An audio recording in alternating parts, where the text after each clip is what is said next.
Cool. Well, and they've started doing these workshops.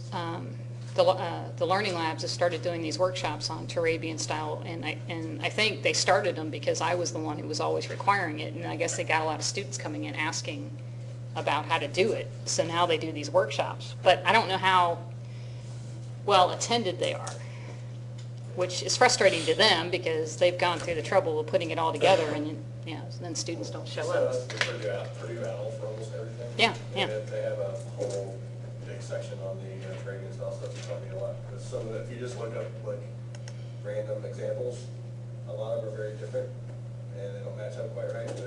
But I'm just going by the owl site. Yeah, and that's actually a very good one. And that's the other thing is that, like I said, even if you were to use one that wasn't totally right, I wouldn't necessarily know. As long as it's the same, basic layout and everything, it gives me the information I'm looking for. Now, I'm not a comm instructor. I mean, if I were a comm instructor, I'd probably be expecting every, T to be crossed and, I dotted. But anyway, whoops, you can't see that, can you?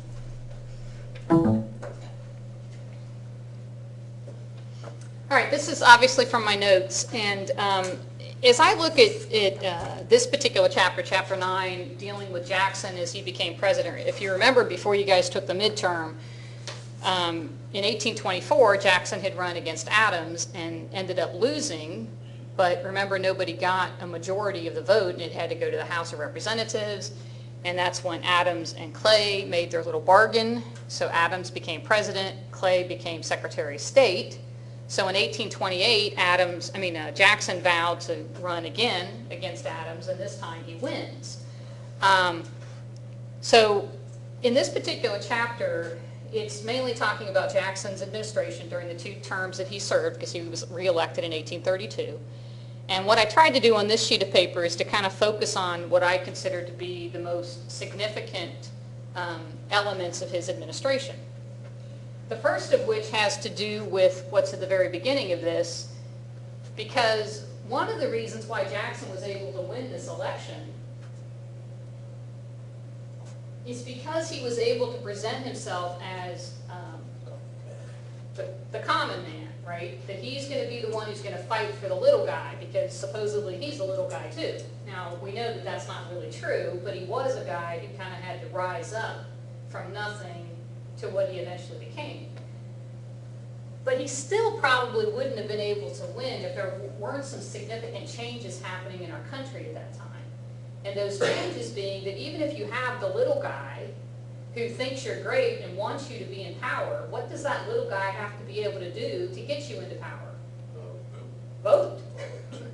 And we didn't used to have it to where just because you were a citizen of the United States, you could vote. I mean, there were lots of limitations on that, and generally speaking, they had to do with wealth in some form or another. Wealth meaning either what you paid in taxes or wealth in terms of how much land you held. So if you didn't have those 2 things, you probably weren't going to get to vote. If you did have those 2 things, you probably didn't necessarily want a common guy representing you. You wanted somebody who also knew what it meant to be part of the elite. But what starts to happen in this time period is we begin to get a lot of westward expansion. A lot of those people expanding into the West are not necessarily super rich. They're moving into those territories because they want land, and land is being offered at very inexpensive prices. So it's enticing people to settle there. But those people are settling there, and they don't necessarily meet the requirements that they would have had to meet back east if they wanted to vote. So as they start moving into these areas, they start pushing for the right to vote in their new territories. So more and more of the western states coming into the Union were giving all male citizens, meaning over the age of 21, the right to vote. White males, thank you for correcting me. No women, no Indians, but white males over the age of 21, which is a huge change from what had been happening back east. That's starting to put pressure on the eastern people, because as they're hearing about that, more and more people are clamoring for the right to vote as well. So this westward expansion is leading to this expanding electorate. And plus, people are becoming more interested in politics. We go through phases in our society. I think we talked about this before, that the average number of people that vote today or have over like the last 20 years is right around 50%. We've had points where it's been as low as 25%. But right around this period is when it was really taking off. I think 1840 is the highest we've ever had, and that was 80% of eligible voters actually voted in the presidential election. 80%. Now again, that's only white males, but 80% of those white males were actually found it important enough that they would go vote. I think they also found it entertaining because we think that our elections are bad now with all the mudslinging. They were just as bad back then. You just couldn't sling it as far because you didn't have the media to send it from one side of the country to the other. I mean, the media meaning technology media. You had the media for sure, but just different. So anyway, by 1840, because of all the different laws that were being passed across the country, 90% of all white males had the right to vote in this country. And then in 1840, 80% of all those who had the right to vote actually voted. It'd be kind of cool if we could get to that point again, right? If we could get 80% of eligible voters to actually turn out to vote. Now that's just in presidential elections. Obviously for local elections, it's hard to even get 20% of our people out to vote. And if we were really smart about it, doesn't it make more sense to vote or to know about your local people? I mean, they make more of a difference in your everyday lives. We should pay more attention to who we're electing locally. Because if we really did that, then they would put pressure on the people that were going to Washington to do what people here really want them to do.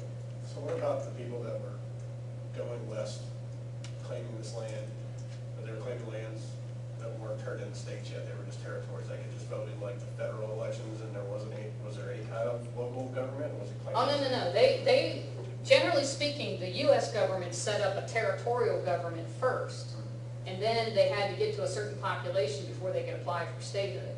So in that territorial government, they still had their various rules in terms of who can vote, what kind of local government they were going to have. There was generally, the U.S. government appointed a governor, and then under that governor they would set up, not that every one of them was set up exactly the same, but every governor could kind of oversee what type of local government was established there. So they had to get to, I don't think this was the same all the way through, but in the beginning you had to be 60,000 people had to live in that territory before they could apply for statehood. That probably changed over time. I don't know if it got higher or lower or whatever, but that was the initial figure that the U.S. government had established before they could apply for statehood. Now whether or not, you just asked a question that I really hadn't thought of before. When they were living in that territory, before it became a state, I don't know that they had the right to vote in the federal elections. Because there wasn't an elector that they had casting their vote for electoral college. Yeah. So I don't think they had the right to vote like in a national election. They could vote for their people in that territory, but I don't think that they could cast a vote nationally. But that's more of a common sense assumption, which doesn't necessarily mean it was common sense back then. But that's a good question. I hadn't ever thought about that, really. Anyway, here's an example of what I was talking about, that in that 1824 election that was considered the corrupt bargain election, only 27% of all adult white males voted. But because of that election getting so much attention, because of the corrupt bargain, whether it was corrupt or not is a whole other story, but the next presidential election, that number more than doubled. So it got their attention, made them realize that maybe they did need to get out and vote. Now, in terms of the pros and cons of this shift to more and more people being able to vote, what would be the pros and the cons of that? What's good about opening voting up to pretty much every adult male, white male? Get a better idea what the people want, more people having their, putting their vote for their opinion. I think should be. I mean, if you really are supposed to represent the people, right, Right. then if more of those people are able to vote, then you're hopefully representing more of the actual people that you're, supposed to be speaking for. What would be a con of that? Educated voters. See, so, and that, it's the same stuff we talked about at the very beginning of the semester. That's where the line is constantly drawn. The people that think democracy means everybody, and everybody should have a say regardless of how stupid they might be. And then the educated elite, especially the educated wealthy elite, that are afraid that they're going to have people that are going to be voting for stupid things, wanting people to be in office for all the wrong reasons, and that they're going to end up being the ones who suffer because they're going to lose money, land, privilege, those kinds of things, because these people don't really know what's best. So you're always going to have that tension, between what's, what's really best for the people. And sometimes what's best for the people is that the people don't get to say what's best for them. The logistics of trying to accurately run an honest vote count for people spread out that far with, no technology to count votes, that'd be crazy. How long did it take to even compile all the votes? It probably took forever. Yeah, and there's stories of just tremendous vote, what do you call it? Fraud. Just tremendous fraud and vote ballot stuffing and everything else. I mean, it's crazy. I don't know how we ever had anything that was anywhere close to honest, because it was so easy to manipulate the system. We'll talk more about some of those instances later, but overall, I think as Americans, we tend to think that this universal male suffrage is a good thing. But like I said before, sometimes being represented or judged by a group of your peers is a really scary thought. Anyway, any other comments or questions on that? All right, the three big issues during Jackson's administration were, and you've got this in front of you, nullification, Indian removal, and the Bank of the United States. Now, your discussion board for tonight had to do with the bank. Your paper for next week has to do with Indian removal. So two of those issues you were asked to look into a little bit more, either through, like I said, the discussion board, or next week for the paper that you're going to write. So let's talk a little bit first about nullification, and we'll see where we get on everything else.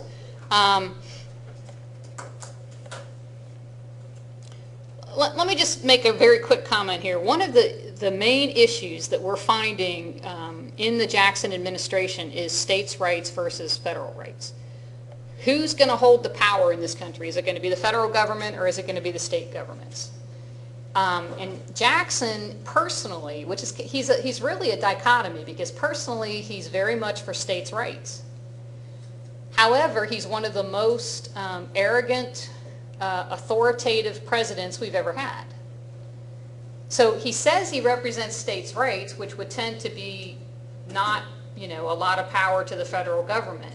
But as an executive, he acts many times on his own. He vetoes more bills than any other president, well, more bills than all the presidents before him added together. Most presidents did not veto Congress in the beginning, and at least not very often. And Jackson does it more than all of them added together. So if he doesn't like something, he just stands against it. Now, Congress can always override his veto, right? How many times did they do that? Never.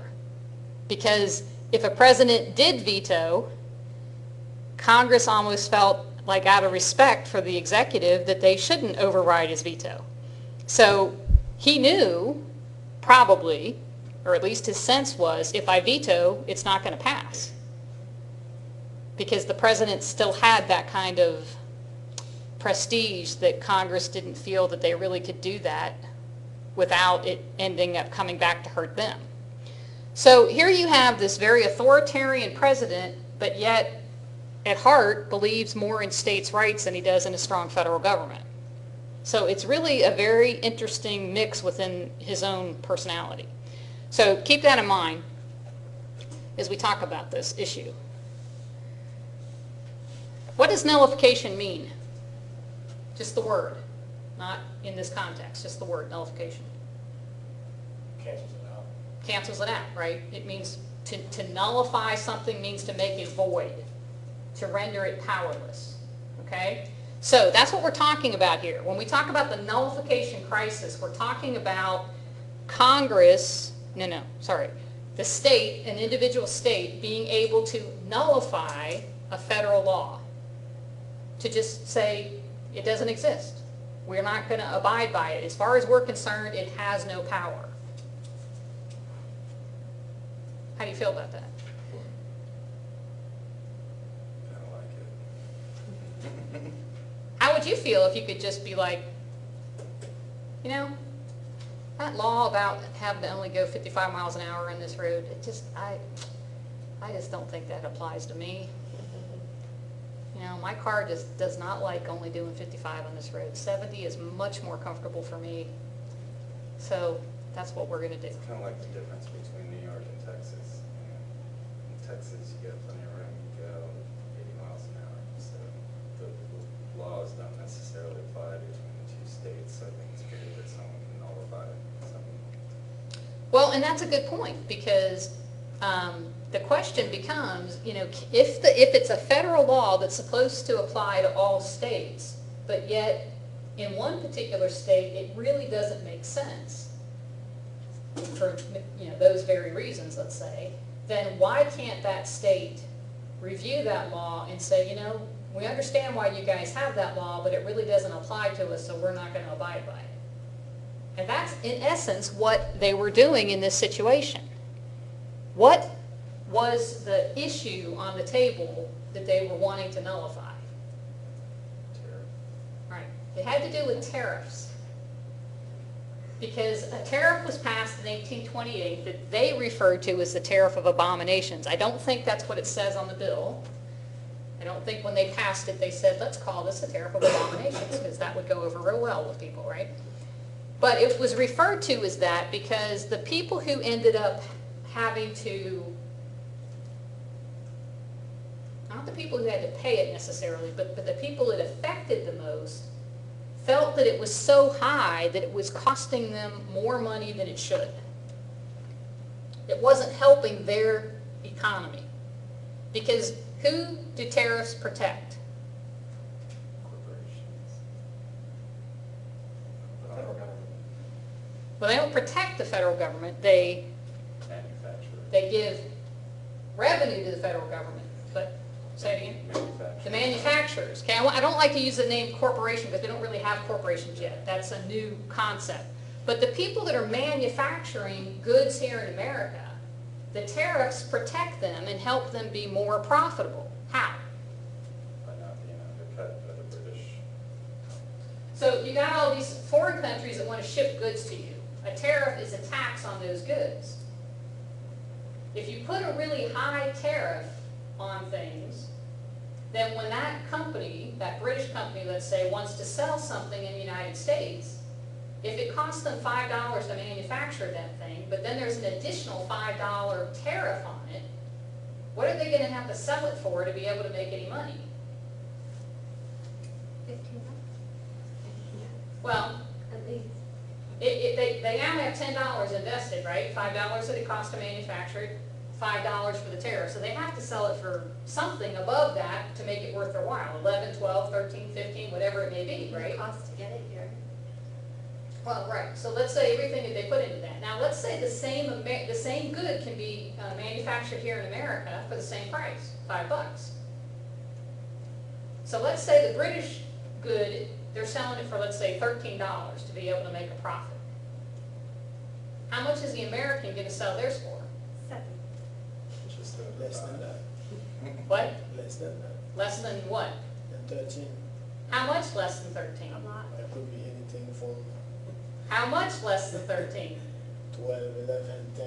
Yeah, because why are you going to go down to 7? You don't need to do that. There's only two goods on the, you go into the store, there's the American good, the British good. The British good is 13. If you're the American manufacturer, if you're smart, what are you going to do? If you're going to go 12, you're not going to go 9. Why would you need to? All you need to do is go less than them. So the higher the tariff, the more the American manufacturer can charge, right? And they generally do.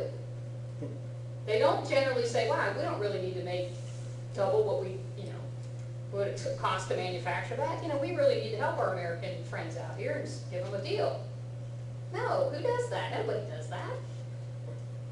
So what the people that weren't the manufacturers, the guys who were manufacturers loved the high tariffs, right? But the people, the consumers, or the people that are in the states that don't manufacture, where do those happen to be at this time in our country? South. The South. Is all their manufacturing is cotton. They're not selling, widgets. So here we've got the southern states that are saying, wait a minute, the only thing that tariff is doing for us is costing us money. Because when we go to the store to buy goods, we're having to pay these really high prices, because even if we go with the American goods are still really high. They're just a little bit lower than the British goods. So how is that helping us? So they start to talk about nullifying the federal tariff. And they say, as a state, we have the right to do that. And the federal government says, I don't think so. And they say, yeah, we do. Amendment number 10 says we get to do that. And they're saying, no, your understanding of amendment number 10 isn't quite right. So it becomes this debate over whether or not a state has the right to nullify a federal law. Now, did we resolve it once and for all here? Not once and for all, but How was this particular situation resolved? being ballsy, saying we'll leave if give us what we want. Well, who started it? Which state? North Carolina, South Carolina. South Carolina, California. Yeah. So it's mainly South Carolina. They follow through, and they actually have a state convention. They nullify the law, and they say, as far as we're concerned, that law does not apply to us. And everybody was like, okay, that's cool. Right? What happened? No one else back on. No other state backed them, and what was the federal government's response? So there's no such thing. And what did Jackson do? They said, okay, we'll have big boots behind you. Basically, Jackson was ready to raise an army and march to South Carolina, and And I think they got a deal to, for a certain period of time to lower down. that's right. So South Carolina says we're nullifying. All of a sudden, they have no friends because nobody is willing to take Scared. that chance. And Jackson pretty much says, over my dead body, I'll lead the army to force you to obey this law. And in the meanwhile, first they tried a new tariff. It still wasn't low enough. So the tariff of 1832 still didn't make them happy. So 1860. finally, in 1833, now the whole time Henry Clay is working behind the scenes. He's the one who probably kept our country together for 30 years because he was always brokering deals between the South and the North and the West and everybody else, trying to keep people from going crazy. So he brokers this deal, and the deal basically is the tariff of 1833, which is going to reduce the rates over 8 years to get it back down to the level of 1816. Now, the only reason why South Carolina accepted that was because they didn't have any help. I mean, they couldn't stand against the whole federal government alone, so they backed off. They weren't happy about it. But again, it's interesting because both sides felt that they were supporting the Constitution. In terms of the way they understood the Constitution, they felt that they had the right to take the stand that they did. But this, again, just as the Alien and Sedition Acts and the Virginia and Kentucky resolutions that were written in response to those, this is another example of the difference in philosophy regarding states' rights versus the federal government. Because some people would argue very, very strongly that if the federal government isn't the final authority, then you don't have a union. You're not going to be able to remain a unified country. Other people would argue, no, if you don't have strong states that are willing to stand up for what they believe in, then you just have almost like a dictatorship of people that just follow like sheep. And we don't want that either. So, I mean, the question here in terms of pros and cons of nullification, it's almost really going to depend on your own personal philosophy as far as who do you think should hold the authority. And it's not obviously a simple question of states versus federal government, because we have both. And if we don't have both, then we have something very different than what we have now. And if we do have both, then they have to both mean something. So what does that mean in terms of who really gets to make the final decisions?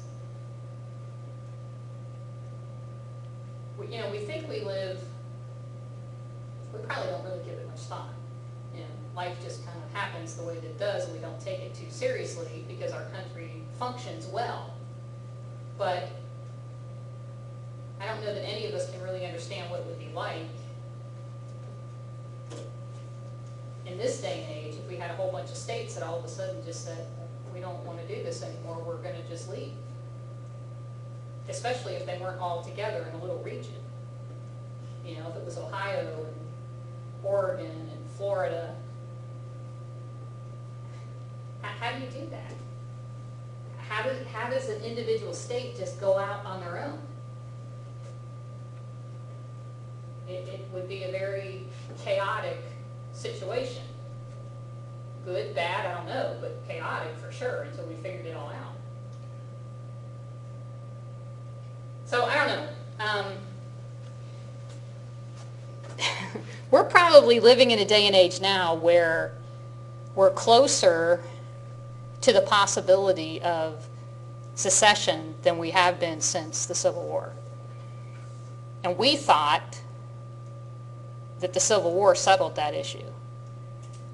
Because we're going to talk more about this, but if the Civil War is really about states' rights, not just about slavery, slavery just happened to be the issue on the table, just like nullification is the issue. I mean, tariffs are the issue here. The decision of the Civil War was the federal government would hold supreme authority over the states. That when it came down to a final, somebody has to be the boss, it was going to be the federal government. And we have accepted that since 1865. This is the first time, at least in my lifetime, that I really believe that there is serious questioning of that since the Civil War. Now, there's been semi-serious questioning of that, like Key West declaring themselves to be the Conch Republic. And they may think they're independent. When you're that drunk all the time, it doesn't matter, I guess. But for the most part, it hasn't been a serious issue. But I've heard more talk of that, in the last 5 years than I've ever heard. So who knows? You guys might live long enough to find out we're no longer 50 states, but we're something different. Something smaller than that, not larger than that. But it's easy for us to look at this in hindsight, but think about what it was like to live in this time and to have these kinds of arguments and discussions going on about states literally talking about leaving the Union. I mean, today people get frustrated with the government, but I think if we really thought that there was a serious threat that a state planned to leave the Union, it would be very interesting to see how that would be handled by not just our government, but by us. How would I feel, and what would I do if I heard that, well, in particular, if Florida had decided to secede from the Union? What would you do if you lived in that state that was talking about doing that? mean, would you stay in that state? Would you decide that, no, I don't want to leave the United States of America, I'm going to go, move to another state? I mean, And then the question comes in, could you move? yeah, exactly. Would they allow you to move? So, I mean, you're talking about people that live in South Carolina that maybe that have lived there for, their family has lived there for generations and generations, and the state is talking about leaving the Union. I mean, How does that affect their property values? How does Yeah, that affect exactly. their business, everything, because it's so intermeshed. and it's even more so now because we've been a union for so long that can you imagine how people would react? I can't even really, I can understand the thinking process as to why you might want to do it, but as far as it actually happening, I can't even envision that. Which is so weird for us because other countries, this is like, they wake up in the morning, oh, we have a different government? Oh, all right. Sorry, what's his name? Oh, he'll be gone tomorrow. They don't even, to us, it's just unheard of to think that that could happen here. Anyway. Indian removal, you guys are going to write a paper on it, so I'm not going to spend a lot of time on it in this class, but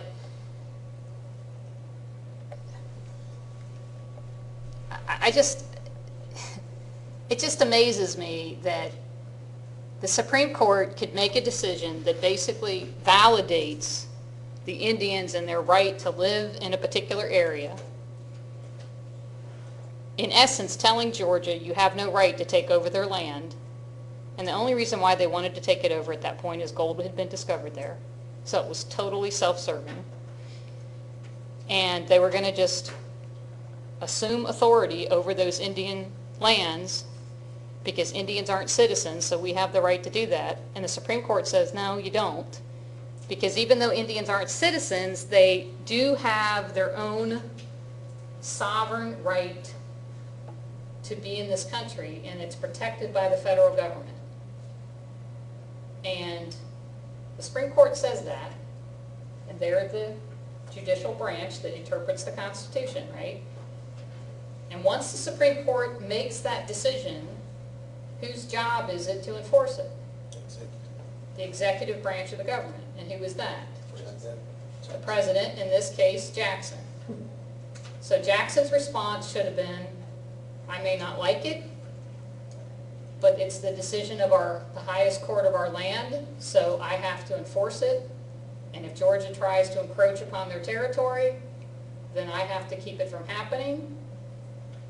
And that's what he did, right? No. No. If you didn't, they didn't enforce it. I can't even imagine a president saying that out loud. And there was no blowback from that? Like, they just were like, oh, okay, I guess you're not going to do it. Apparently not.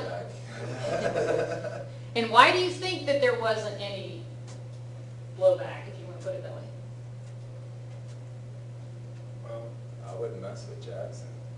So that's probably part of it, because he's got a reputation that if he makes up his mind, he's going to do it, and if you get in his way, you're going to get run over. Well, who's going to listen to the Indians? I mean, really, Most people probably agree they're with going to be the only ones arguing because the other people, they want the land. Right. So, That's the bottom line, right? It's because most of the people, they don't like the Indians, they don't want them in their neighborhoods, so to speak, And they want gold. and they want the gold, if there is gold there, which supposedly there was. I mean, you don't have to find that much gold before everybody goes crazy. I mean, somebody can just drop it out of their pocket and all of a sudden everybody thinks it's been growing there or something for years. So, it's what the American people wanted. So they were probably happy that Jackson was willing to stand up against the Supreme Court and do this. And, I mean, Marshall's position, I don't know the answer, but it would really be nice to know what exactly did Marshall think. Did he do anything? I'm not sure if he did anything. I'm sure he probably knew he didn't have any real chance to stand up against Jackson, but I don't know if there's anything written in terms of a response by him as to how this was inappropriate, and who knows? I mean, Jackson said that, but did it come out in public right away? I don't know that. This could have been something that somebody later said, you know, after he had stepped down from the presidency, maybe somebody said, yeah, I was in the room when Jackson heard the decision, and his response was da-da-da-da. But maybe at the time, it wasn't known that he had said that. This is what we know in retrospect. Maybe Marshall died from heart attack after this. Well, he was like, you know, 182 at this point, so. Because it wasn't as, like, right at the very end, because he was Supreme Court Chief Justice until 1835, and this was in the 1830s, so he was toward the end of his tenure at that, but. Jackson put Taney. Hmm? Taney, put Jackson for it. So anyway, it's interesting to me that, well, just like a lot of things in American history, we talk, in my American History 2 class, we talk about several different things that really get people riled up because I present to them some things that are kind of the other side of the story, and they get so mad, and they're like, oh, I had no idea our country did this, oh, I didn't know we did this. But the thing is, at the time, a lot of times it's the popular thing to do. I don't know if you guys know, but we took over the Philippines when the Filipino people thought we were helping them gain their independence from Spain. And instead, I don't know that we all along planned to take them over, but when it came down to it, we decided that instead of giving their independence, we would take them over and they would become one of our colonies. And they did not want that. And they fought back against us. So after winning the Spanish-American War, which took us about 6 minutes, we spent 4 years in guerrilla warfare putting down the Filipino people. And they say, and I don't know that we have exact records, but they say 200,000 civilians were killed by the American soldiers, on top of the 16,000 Filipino soldiers that they fought against. And they were treated just horribly, brutally, slaughtered, so that we could take them over as a colony. And then we held them for about 40 years, and then we gave them their independence on July 4th, 1946. It's kind of ironic, right? So, you know, I'll tell them this story and, you know, and have them do some research on the Filipino War, and they're just outraged that we ever did that. Well, it's easy to be outraged today, right? But what if you had been living in 1902 or 1900 when this all happened? Would you have felt that it was an outrage for us to do this? I mean, a lot of times... If you did, you didn't speak up. Yeah. But a lot of people felt, I mean, the government's line on this was the Filipino people are unfit for self-government. They're not capable of governing themselves. So we're doing them a favor. See, but, and that, you saying that, that's me having grown up in Europe. That's where that concept of my thinking is. America thinks they're the big policemen of the world. They really do.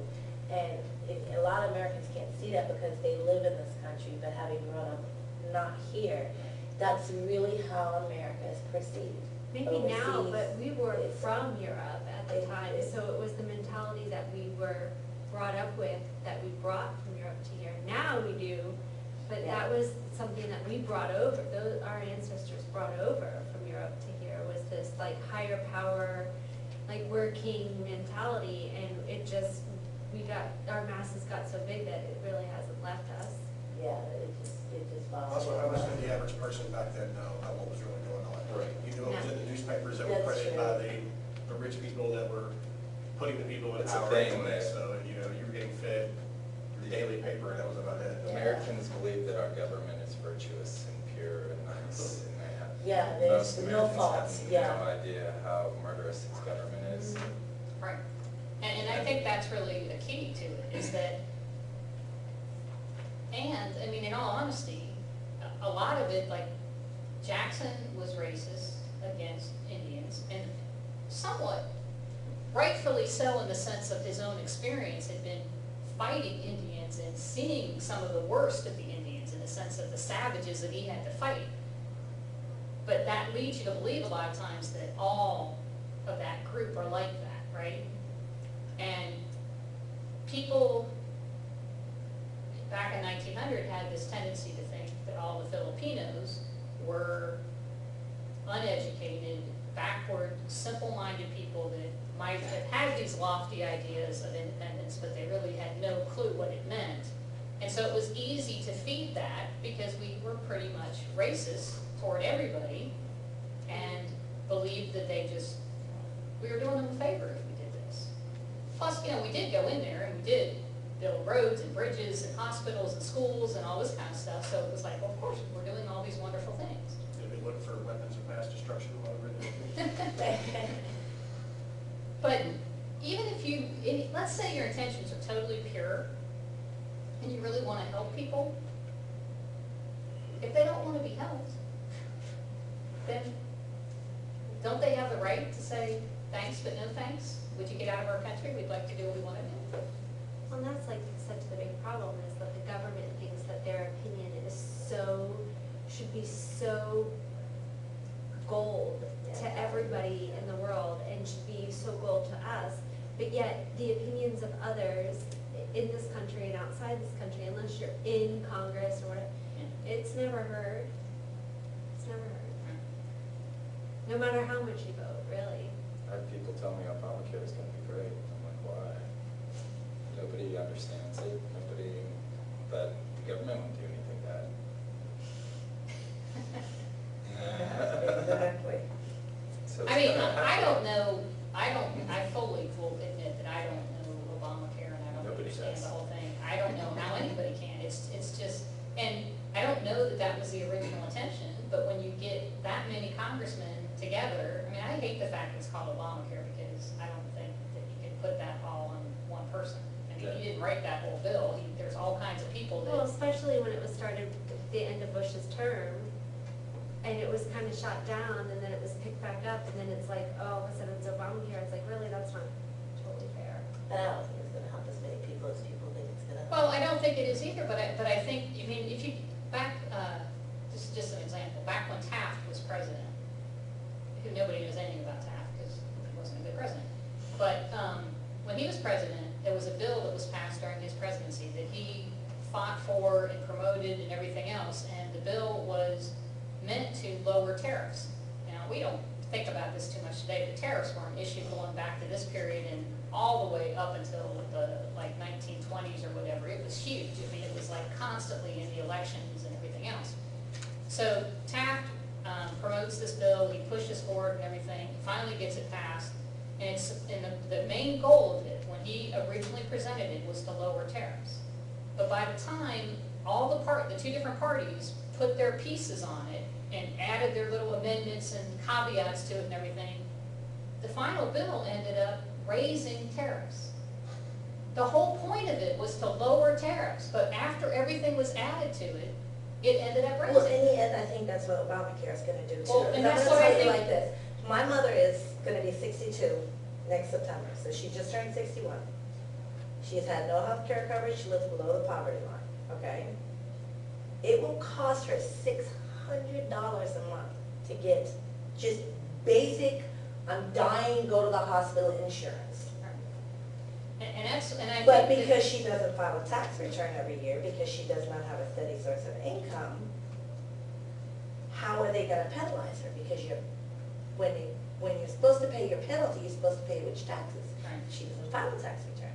But people who do that file a tax return at a low income or whatever, they would rather pay the $240 or $300 for the year Yeah, than to pay $600 a month right.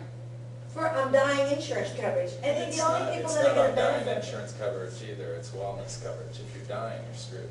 Yeah. Well, and It's we not always doctor. joke, It'll because take- I've been take in 30 the medical days. field forever, and, I've been in the same office for 11 years, I'm the office manager, and all I do is insurance. And I can tell you right now what the issues are with healthcare, but the issue, we always joke around, because Medicaid has these plans that are like, Yeah. and some of them are combined with Medicare, like if you are eligible for Medicaid, you can combine your plan with Medicare, and now you have this sucky HMO that doesn't pay for crap anyway. But we always joke, because they have these names that you're just like, really, like, stay well. It's like, That's you what better I have. stay well, because we really don't care. That's Or what I like, have. healthies, like, you better be in good health, because we will not ease more health You're or well absolutely care right. or care Plus or Because Freedom, it's like, I was in the hospital in August. It would be cheaper for them to replace my heart valve. Because I have a bad heart valve, it would be cheaper for them to replace it than if I died. They would have to pay benefits for my kids. mm-hmm. So in my mind, I'm thinking, well, why don't you just pay for the surgery? It's cheaper, you know? Right. I mean, instead of paying all this money to my kids for the years that I worked. And they said, no, we're not gonna cover it.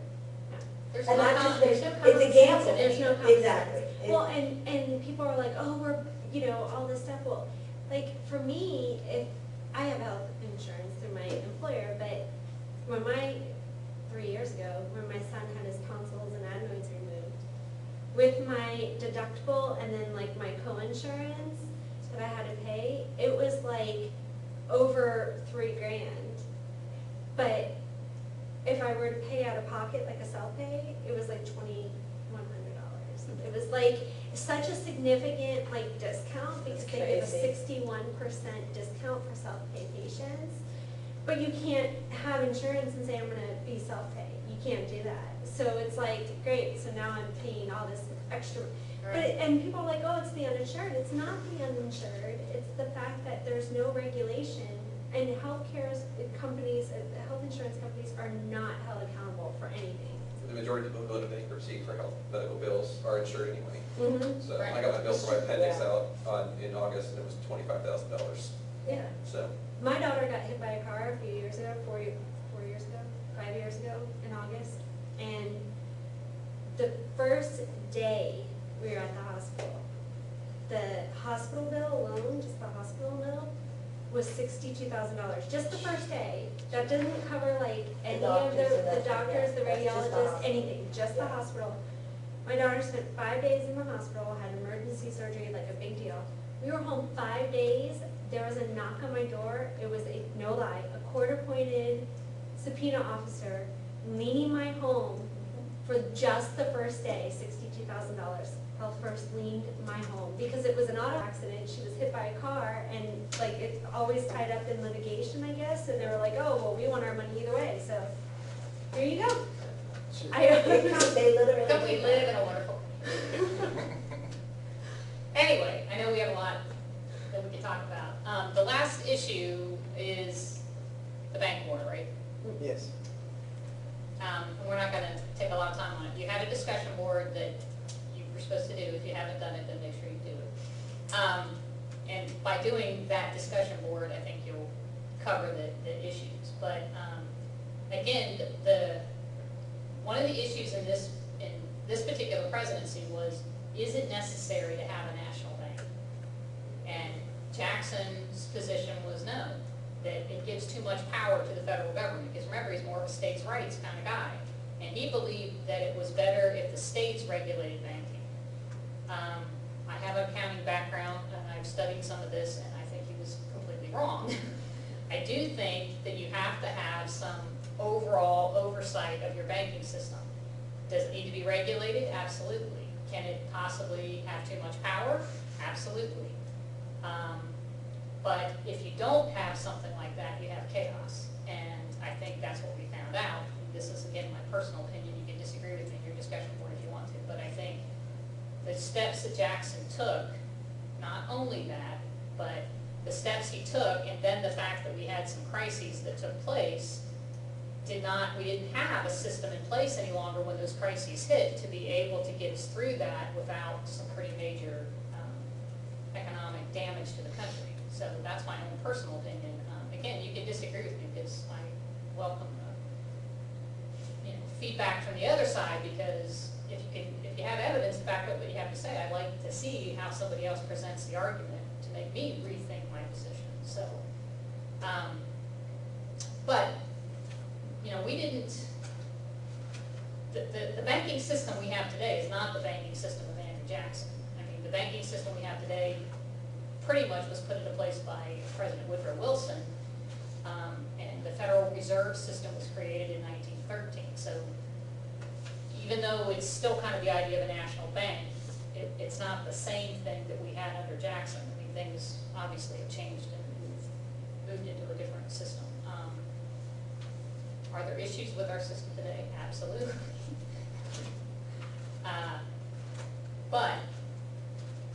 don't have any system like that, and you just have state banks, I think you have a bigger problem.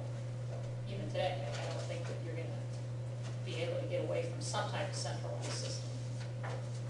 But it does end up having a tremendous amount of power and control. It's better than putting our money into 5,000 small banks and let them do whatever they want to with it. Well, and that was, in fact, maybe that's really the problem, is that the state banks really didn't have much regulation. So to take all the money out of the federal bank and put it into state banks that aren't regulated really at all, that's not necessarily. Well, how's the any- Fed regulated? Well, mainly through the board, but, Private bankers. yeah, which is the part of the problem. Yeah. The rich get richer. I don't know, it's A lot of room a whole lot more complicated than my little brain can handle. That's why sometimes I almost do believe that we would be better off. I don't know how you do it, and I don't know where I would want to go, but if we were a smaller country, you can govern smaller areas, smaller number of people, a whole lot more efficiently. It's very hard to govern as much territory as we have and over 300 million people. Well, wasn't that the point of local government, is to do that, so they could govern the small thing? It's just now that the federal government has gotten so big, there's really no voice, and everybody kind of really just agrees and plays along. Well, but I also think that it's very hard to have local when we're a global world, you know? It used to be a whole lot easier to do that when your world existed of what was within 20 miles of you, you know? It's a very different world we live in, and it makes life much more complicated for all of us. Sometimes I really do wish we could just kind of go back to, The good old days. I mean, seriously. Life, I mean, I know I sound really old, but life was a lot simpler when I was 10. And not just because I was 10, but because the world was very different. for me. I think that way too. I mean, our kids today, I mean, I know, I really do sound old, but seriously, our kids are faced with so much at such a young age now. When I was 10, the worst thing I ever even thought about doing was stealing one of my dad's cigarettes to see what it would be like to smoke, you know? I didn't have to, I mean, you have 10-year-olds now that are having sex on a regular basis. That's why I'm a Jefferson. Agrarian, just go farm, be happy. Yeah. When I was my kids' age, I used to go outside and play. Now I lock my kids in the house. Yeah. Afraid somebody's gonna steal. Kids don't even know what it means to go outside and play. I just am like, that's all we ever did. We got up first thing in the morning, grabbed some breakfast, ran outside, and our parents didn't see us again until it was nighttime. Yeah. And they didn't care. They weren't worried about you because they knew you were just, you know, out getting dirty and maybe smoking a cigarette, you know, no big deal. I would take 3 city buses just to get to school when my mom moved in out. I wouldn't even, oh my God, the thought of my kid even standing close to a city bus. All right, your test. Let me just say quickly that, well, first of all, well, Chris doesn't know because he didn't do it with anybody else, but I definitely think the grades were higher overall because you guys worked together. I think that's probably the case because nobody got below a B, and that's pretty unheard of on my test. My online students, many of them did below a B, so for what it's worth. And they don't get to use when they take their midterm, they don't get to use any notes or books, and they just, I get cussed out like crazy for that. I studied so hard for this test, and when I sat down, you were like, yeah, you guys can work together. I'm like, oh, great. Studied hard and I get to work with someone.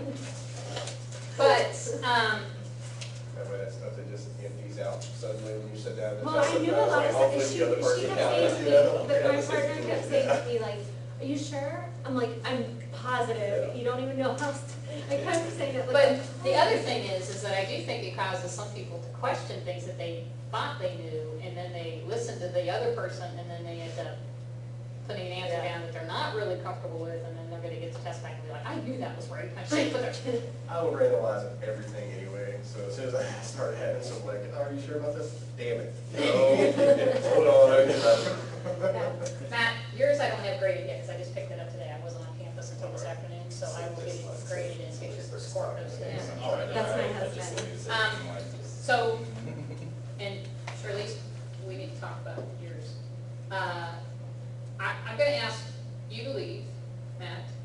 because I'm gonna give them a chance to look at the test and look at their scores, so, and can you wait outside for a second?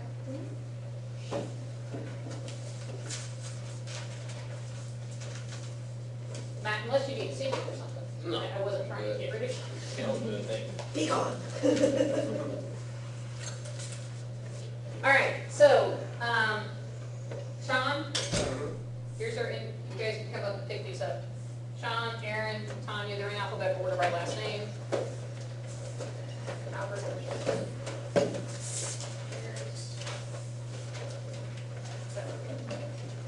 Sorry.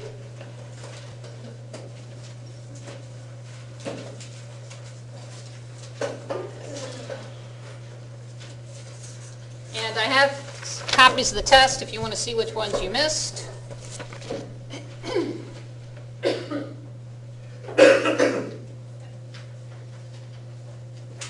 Copies are up here if you'd like to look at one.